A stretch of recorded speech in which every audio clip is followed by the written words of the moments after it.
Prime Minister Tan Sri Muhyiddin Yassin stressed that the decision to impose the Conditional Movement Control Order in Selangor, Kuala Lumpur and Putrajaya was the right move. In a special virtual press conference, Muhyiddin says it was to limit movement but highlighted that economic sectors were still allowed to fully operate. He adds that ensuring the country's well-being is more important than playing politics to the extent of being seen as avoiding the media. Muhyiddin says his focus remains on containing the COVID-19 outbreak and economic recovery. Today, Senior Minister for Security Cluster Datuk Seri Ismail Yaakob revealed details of the CMCO, assuring the public that activities in the business, economic and industrial sectors could operate over the 2-week CMCO.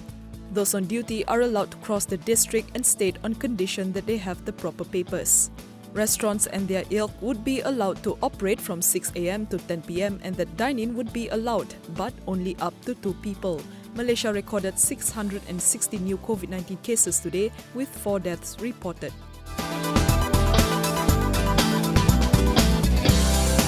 Opposition leader and PKR President Datuk Seri Anwar Ibrahim says he has submitted to the King documents to prove the claim he had secured majority support of members of parliament to form a government. According to Anwar, they have a formidable and convincing majority among parliamentarians with more than 120 MPs on his side. Anwar says the King will take some time to go through the documents and interview the heads of other political parties over the next couple of days. Istana Negara's Comptroller of the Royal Household, Datuk Indra Ahmad Fadil Shamsuddin, confirmed that Anwar had a 25-minute audience with the King.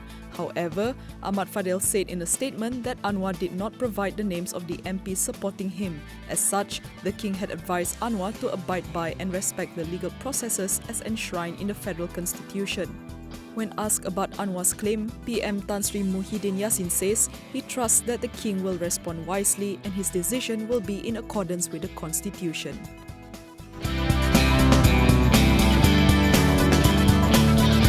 Top Glove Corp has hired banks to arrange a Hong Kong listing that could raise at least $1 billion according to sources, Reuters reports.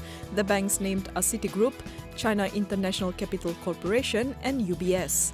Reuters quotes another unnamed source as saying that the glove maker could be more ambitious and look to raise as much as $2 billion. Top Glove, which is already listed in Malaysia and Singapore, confirmed on Monday that it is evaluating a dual primary listing on Hong Kong Exchange. The evaluation is still preliminary and the structure has not been finalized. Top Glove says that if the listing takes place, it would allow it access to a larger and more liquid stock exchange and diversify its investor base.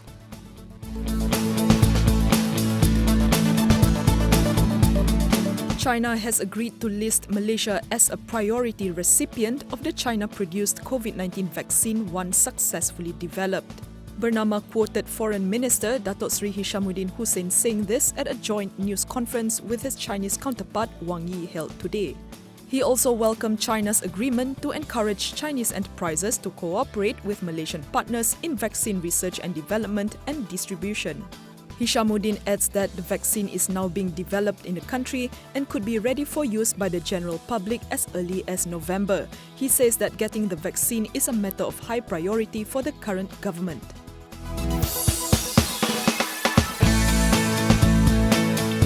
Fewer Malaysian households are in absolute poverty, but many are vulnerable, according to Khazanah Research Institute's report. According to the State of Households report, in terms of numbers, absolute poverty has declined from 16.5% in 1989 to 5.6% in 2019.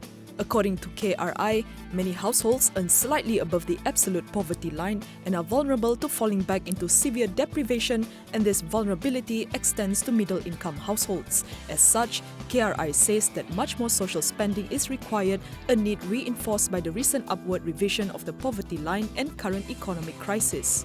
Meanwhile, Malaysia's August 2020 unemployment rate remained at 4.7% compared to the previous month, according to the Statistics Department. Chief Statistician Datuk Seri Dr. Muhammad Uzair Mahidin said in a statement that the number of unemployed persons during the month declined 0.5% compared with July 2020. He says while there are signs of improvement, this remains heavily dependent on the COVID-19 situation.